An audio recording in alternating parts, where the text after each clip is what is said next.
Good morning. Hi. Welcome. Welcome. Happy Wednesday. Hope you're having a beautiful day by you. We're having another crummy, rainy, allergy-ridden day, but that's okay. I hope you're doing well, and good morning, and thank you so much for joining me today. When we're going to start my weekly series on detox, how to detox. So thank you for joining me. And in case you don't know me, I'm Gina Badality of EmbracingImperfect.com, which is a lifestyle blog for moms raising kids with disabilities and challenges. And I have found over the years that one of the things that's really helped us in our journey in life and our journey with our kids, but just in our journey to better health, is to do detox. And you can detox just about every area of your life, but you have to kind of do it sequentially, and you want to do it for maximum benefits and efforts, and you want to be able to do it in a way that makes sense. And so that's why I've decided to start this little mini training session on how to detox your life, where to start, where to go next. There are some ways that you could do detox your life that are really easy and really affordable, and there are other ways that are far more intricate and complicated and costly. Welcome everyone. Hi Dagmar. Hi Connie. And so today we're just going to start with the basics, where you can start, how you can start, and get going. I have to put my glasses on. Sorry, I can't see you. Please write an ebook. Oh, Dagmar, thank you. What a great idea. I actually am going to do, I actually already have pre-recorded a little audio teaching series that I'm going to do an email based offer through that very soon. But thank you. I will take that into consideration. I appreciate the idea. So where can we start? So detox is something that you're really going to do room by room, area by area, body part by body part. And the best way and the best place to start is in your kitchen. And the reason that is there's a lot of there's a lot of things you can detox in your kitchen. But the reason that's the best place to start is because it's really best for your health, and it will impact you immediately. So, and kitchen, just the detoxing your kitchen, I'm going to warn you, has 4 parts to it. There's your food, of course. There's your water. There's your cookware. And there's your storage and all that other kind of stuff that you use. So those are all important items to think about when you are clearing out your kitchen and trying to make better ways, better non-toxic ways to eat and live and diet as in terms of what you eat rather than a specialized diet. So I'm going to give you the 3 most important food items or ingredients, if you will, to detox and to eliminate from your kitchen, and why each of them are important and what you need to look for. So okay, so the number one worst thing, in my opinion, in your kitchen, and this is, everybody's got it too, probably, is white sugar. Now, white sugar is, there's all kinds of sugar. There's organic, there's non-organic, but white sugar is really bad for your health. It's horrible for your health. It can contribute everything from gut imbalances. It's been implicated in Alzheimer's. If you have a kid with a disability, white sugar probably makes them crazy. White sugar is usually non-GMO unless you're buying organic. It's usually GMO filled. It's made with bad pesticides. It's just a really bad food. And now there are so many sugar substitutes that are available. You have to be careful with them. I'm not talking about the synthetic ones. You don't want to go to aspartame or Nutriseed or anything like that. Those are really bad. But you can go to, if stevia is really good, buy organic. Honey's good if you're not reactive to it, especially local honey will help you with your allergies. But there are other sweeteners you can use. I hear mixed things about xylitol. I you hear it, and it depends where the xylitol is derived from, so it gets really complicated. So your best bet's probably organic stevia, but I know not everybody can like the taste. And there's different stevias too. So I used to be partnered with Now Foods. I used to be an ambassador for them, and they have a stevia. They claim theirs is less, is more like sugar and has less taste to it, because they derive it from a different part of the plant. So, and you can actually, somebody I work for now actually makes her own stevia. Dagmar asks, do you use Fiji water to detox aluminum out of your system? We do now. I used to use Fiji water. It was part of a protocol we were doing for Amelia. I think it's kind of really important. Heavy metal detox is very difficult because if you are detoxing your child, you have to understand those are loose in the system, and until they flush them out. So my kids have gut issues. So if we have loose metals in this, the gut issues have to be healed because, and I got this from an autism expert, Dr. Anja Uzman. I saw her speak one time and she said they can collect in the small intestine, and then you'll have SIBO issues, but then you'll have heavy metal issues collecting there. So yes, the heavy metal right now is attacked to brain cells, but it's you have to be careful when you detox. So Dagmar also asked, what do I think about organic xylitol? So again, xylitol is, I think everything organic is better. Xylitol is derived from either birch or corn, I think the other one is, and you want to do the birch.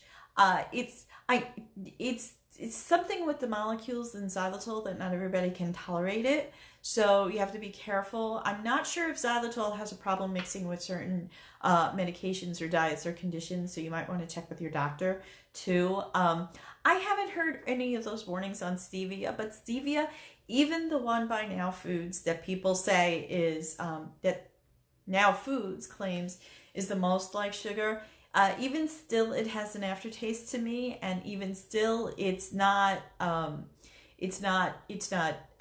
some people can't tolerate. My husband he won't touch stevia. He just is like, it's disgusting in all its forms. There's the liquid brand as well. You know, I use the organic, the Whole Foods organic stevia brand, and I found it had more of a taste. So I might try the other brand, the New Naturals. Is it New Naturals that does stevia? As I tried some of their products and they don't have as bad a taste. You definitely only want birch xylitol, toxic for dogs. Yes, that's another thing. I had heard that. I'm going to assume if it's toxic for dogs, it's toxic for cats too. So you definitely want to make sure that your pets are not getting it. Like if you're the kind of person who's makes homemade pet treats, you want to be careful with that. Or if your dog gets into, or your cat gets into all kinds of trouble. So yes, but white sugar needs to go. It's really bad for you. If you absolutely must, you can cook with white sugar. Sugar, now it's not just the pack of sugar, remember, it's also the sugar in your foods. Here's a hidden place where you're going to find sugar, organic and gluten-free bread. You're going to find sugar in there. You're going to find sugar in bread like crazy. So no matter how healthy the bread itself is, there might be, even a sprouted grain organic, whatever, it might still have a lot of sugar in it. So you need to be careful in your food items and the foods you're cooking with. We're not 100% sugar free. We should be, but sometimes we'll give the kids a treat or a cookie, you know, an organic, gluten-free, dairy-free, soy-free cookie or treat. And it's really funny because when you get unused to sugar, I go to Bible study Tuesday mornings, and if I nibble on the sweets over there that people make homemade sweets, it's hard for me to digest it because it's literally like what regular people use, how much sugar they use in a home-baked good. Like, I can't even tolerate it. It's like, it's unpalatable to me. So, unpalatable to me. So, the first thing you want to get out of your kitchen in order to detox is sugar and products with sugar in it, especially if it's not organic. Okay, the second thing you want to get rid of is anything artificial.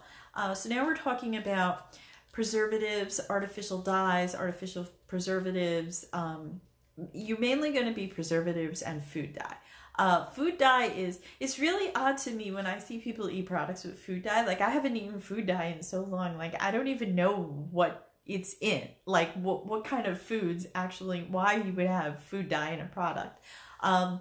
I remember there was a big scuttlebutt about Kraft macaroni and cheese, and they changed out, or they got rid of their dye, or they made you different kind of dye. I don't remember what happened with them because we don't eat that stuff. So, food dye, artificial preservatives, anything, any of like your frozen foods are very likely going to have it in there. The organic brands do a little better with that. They don't always have those preservatives in them, so you might want to switch to that. Keep in mind that when you're getting rid of foods with preservatives, they're not going to last as long, especially if you're going on like if you're removing dairy or something like that. If you're going on a special diet, your foods are definitely not going to last. You might bring home like dairy-free yogurt and open it up and it's green. So it's never happened to us, but it's happened to people I know. So preservatives really do serve a purpose, but they are really bad for you, especially if they're artificial. Dyes are artificial dye, depending on the dye, and each and every dye is linked to something. We all talk about red dye number 40, that being linked to ADHD. A lot of people know that, but the dyes of the other types of dyes are also linked to different diseases and cognitive issues. And so you definitely want to clean those out of your cabinet. And my biggest advice on this is just stop buying pre-made stuff. Start rolling out your own new thing. If you're gonna okay, so you take these two in tandem, you're eliminating white sugar and now you're eliminating preservatives by cooking more. And if you're sitting there, what, you mean I gotta bake cookies? It's like, no, you don't have to bake cookies. You don't have to eat cookies. You have to make the food that you eat every day enjoyable. Yes, I agree. But you don't need to have a sweet every day. Actually, I'm battling with that. I'm very much addicted to sugar. So I'm battling that. I always battle that because I was raised with, after dinner you have dessert. And that was kind of a given in my childhood. And I'm the sort of person who, if we're going to go out on a special event date, like an anniversary date, I am making room for cake. But that's how if you have kids, that depends on how you raise them. Mom always made dessert after dinner. And so I got used to it. It got sunk in my brain that, and to Mom's credit, she did sometimes it would be strawberries, a strawberry dessert, or baked apples or something like that. But there was always sugar in it. Like, if she made strawberries, she would marinate them in sugar. So what a shock to grow up and eat a regular strawberry and go, wow, is this what it really tastes like? So do be careful of that. Especially if you have kids, you're training them. And if it's your problem, then you have to untrain yourself. So eliminate white sugar, eliminate the artificial, the dyes, the colors, the preservatives, the things on the back of back of your box that you don't know what they are.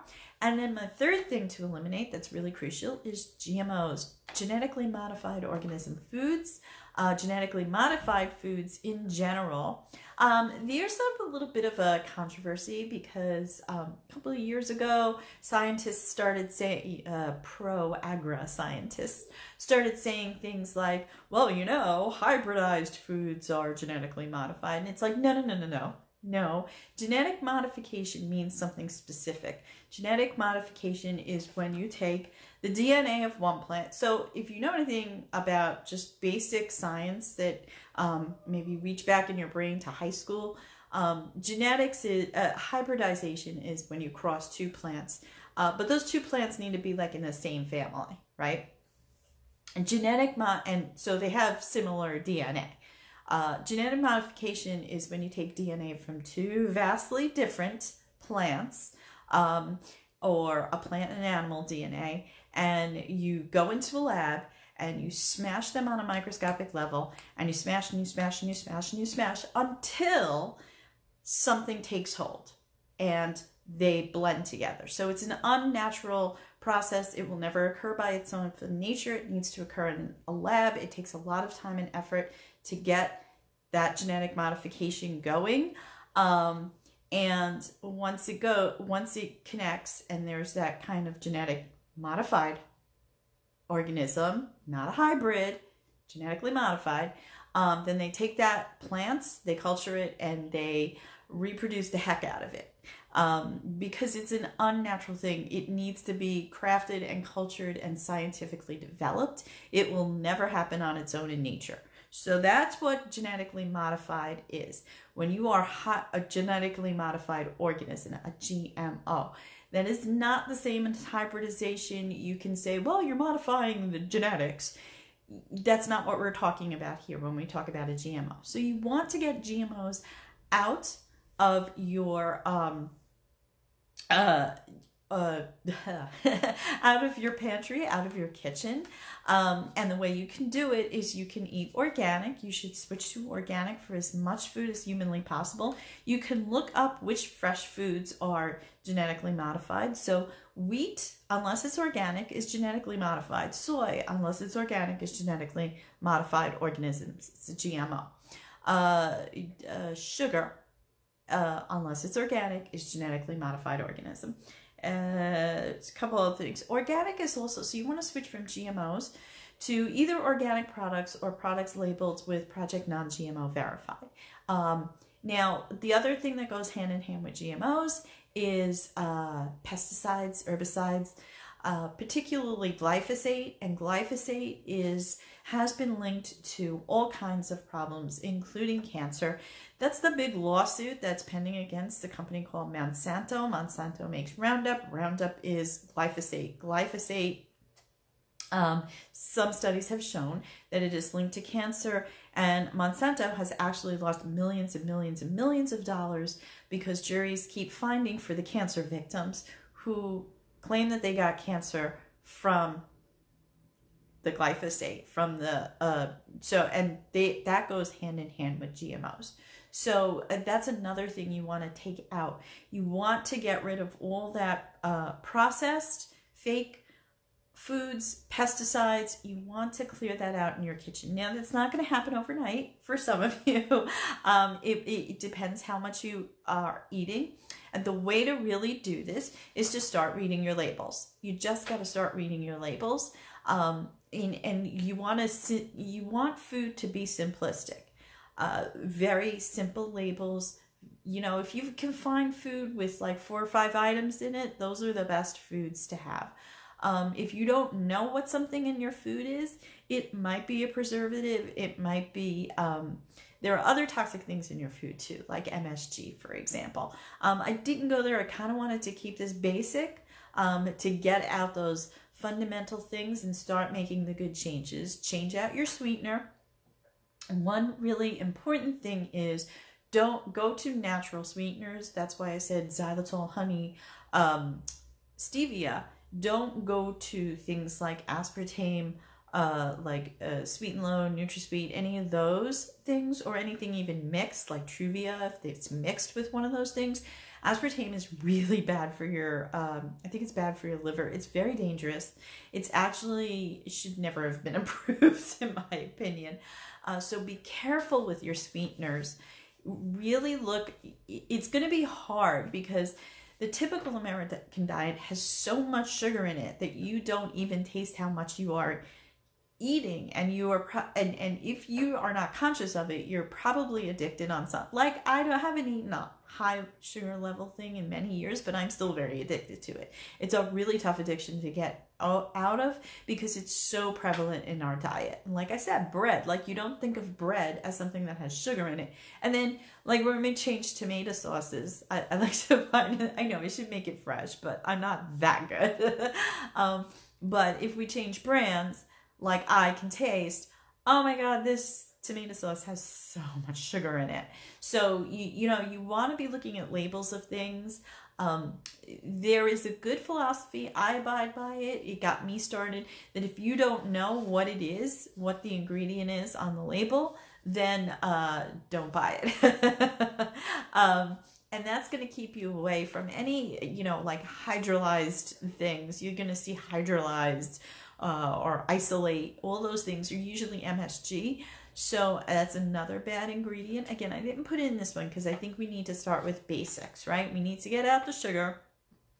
And like I said, for a lot of people, the sugar alone, just eliminating the sugar or reducing it. You don't have to, switch to organic brands, organic products, and cut down the amount of foods that have sugar in. You start reading labels and see how many foods have sugar added to them, and then you just cut out those foods that have added sugar, you're gonna see big changes. Like your weight is probably gonna start to drop depending on how much you have. If you find that's a significant portion of your menus and your diet is going into those sugar-laden food, and you just forget it. I'm not just gonna buy this prepackaged thing anymore. I'm just gonna make, I'm not gonna buy that PF Chang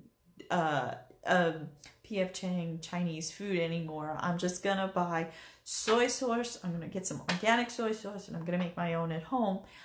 Your probably weight is gonna drop real fast. Your gut is gonna start to feel better. You're gonna be a little bit in detox mode because you're coming out of that.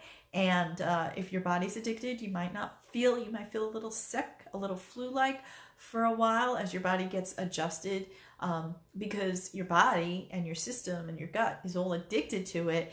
And you're going to have withdrawal whenever you get rid of an addiction. You're going to have withdrawal, but that's okay because it's good for your health. It's good for your family. So artificial anything, white sugar, and GMOs, which the easiest way is just switch to organic and Project Non-GMO verified, and switch to cooking whole foods. Cook on your own. We cook a lot. I cook like almost every meal.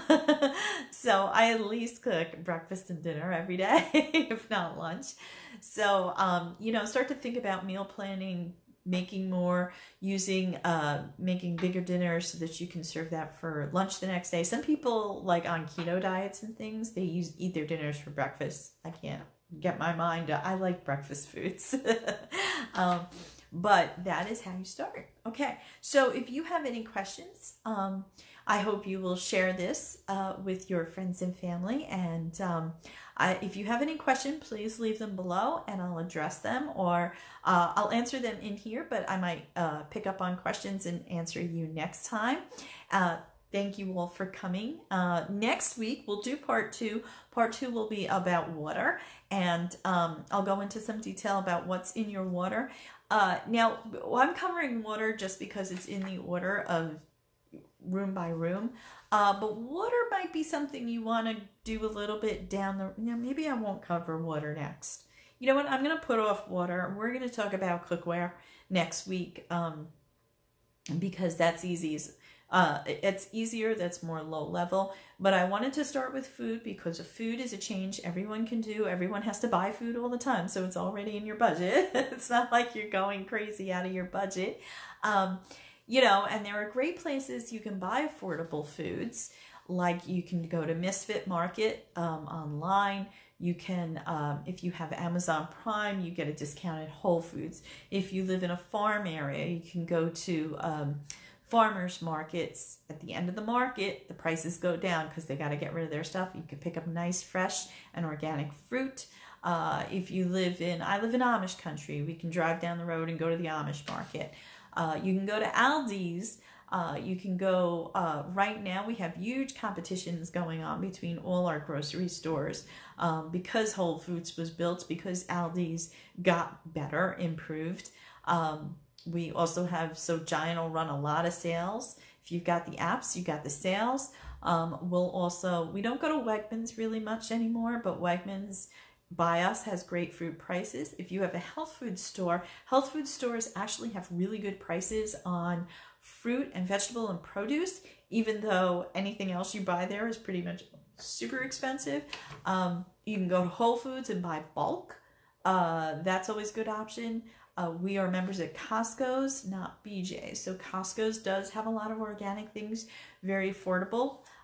So now in 2020, there are so many options for you to go out and buy affordable, healthy foods, organic foods, and work it into your budget that it's worth it to try. And then don't ever forget, do those rebate apps like Ibotta and Fetch. I'm always using those rebate apps to get money back. So that's it. That's how you can start by detoxing your food. Thank you for showing up today. Next week, like I said, we'll talk about cookware, and we'll continue with part 2 of how to start your non-toxic life. And I will see you next on Friday morning, 8:30 a.m. We're going to talk about self-care and inspiration. So I'll share with you what's going on Friday morning, 8:30 a.m. Eastern Time. So glad to see you here. Thank you so much again. I'm Gina Medality of EmbracingImperfect.com. And remember, embrace the imperfect within you today. Thanks a lot. Have a great day, and I'll see you Friday. Bye.